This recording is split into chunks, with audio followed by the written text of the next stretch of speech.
everyone, I'm Penny for SSW TV and I am here at NDC conferences in the SSW studio.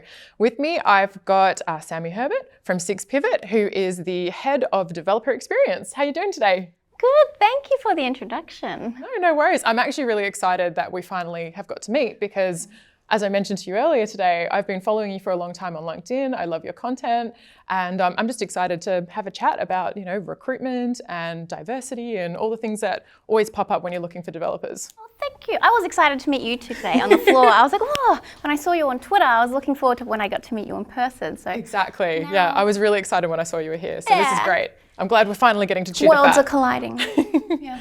So you were doing a talk at NDC this week. I did, yeah. I did it yesterday. Thank goodness it's over. I'm enjoying that it's over. This is the first time I've spoken at NDC. I've done DDD and a few other things before, but this was a really nice, cool experience. And after the pandemic, to see everybody again in person was really kind of like a nice feeling. Yeah, absolutely. So what did you sort of focus on in this talk? Like what were the important things that you really wanted to get across to the dev community?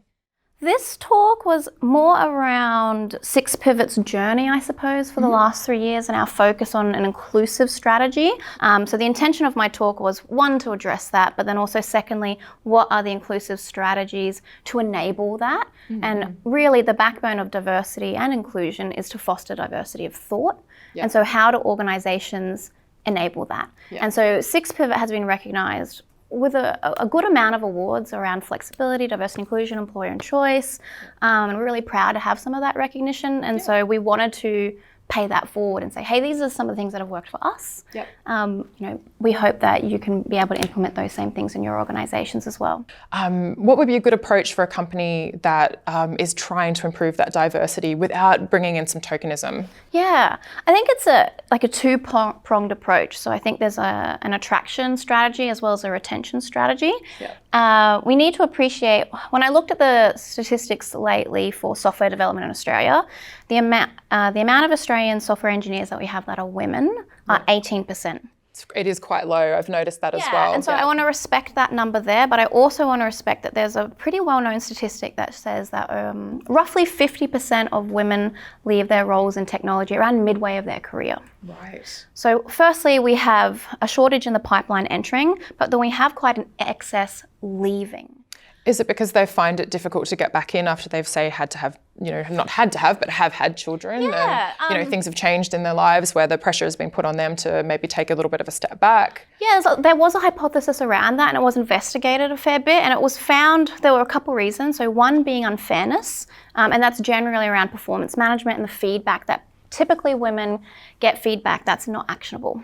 Right. I think it was 7 or 8 times higher than men. There's more commentary on your behavior rather than tangible items, and regularly called things like maybe aggressive. And then this also intersectionally works with people with people of color. So Asian people receive the most feedback than anybody, and Black people receive the least amount of feedback. So that report is from Textio. But so I think in terms of growth and like promotional pathways, I think there is some type of glass ceiling or unconscious bias where we're not supporting those groups of people. That's one element in unfairness. I also think heavily a second strong element was talking about by Tanya Riley, and it's called something called glue work. So what that means is, in terms of software development, when doing, say, a technical project, who is the person who's doing the non-technical work to get the work shipped, right? Who's doing the documentation? Who's doing the onboarding and mentoring? Who was the one interacting with stakeholders? Who was the glue for the project? And more often than not, it might fall into women or other minority groups or an introvert or somebody in that project is doing the glue work. So Tanya Riley kind of coined this term, and it found that the people who are doing glue work are really responsible for the project popping off, but the people who are getting promotions are the people who are technical. And so doing the work. That's right. And so the people getting promotions and getting higher pay rises, and then you might find the people doing glue work then start getting pushed into areas, say, like project management, testing, or maybe you should be a manager. You have really great people skills, but no longer needed for you to be technical. So I think Tanya Riley's talk on glue work is quite exceptional, but also anecdotally. My recommendation would be, if you're seeing glue work, you either value it as valuable work as equally to technical work, or if you see that one person is picking up the load for glue work, diversify that. It shouldn't just fall on one person. It's a team. You work as a unit. Or when you're looking at those promotional pathways or pay reviews, review that fairly and then cross-sectionally around, what is your gender pay gap? And when it comes to recruitment, how has things changed at 6Pivot? Like from when you first came on board to, you've kind of gone through this 3.5-year journey. Like walk me through that. Like how has it sort of changed, and what are the big things that you're really proud of? Oh, good question. Juicy girl.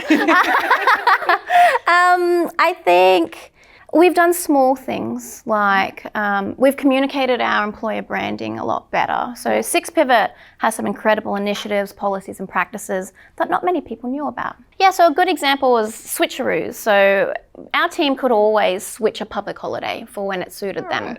And the intention behind that was a lot of our team might have partners who work in a different industry and maybe that public holiday doesn't work for them. Right. They might work in hospitality or retail. So then they don't get that day off. Yeah. So now today it's quite easy to go look at 6Pivot's website and go look at the careers page, and you can see all of our benefits, and then as well as all of our policies. So that is one key piece of information that candidates need to know.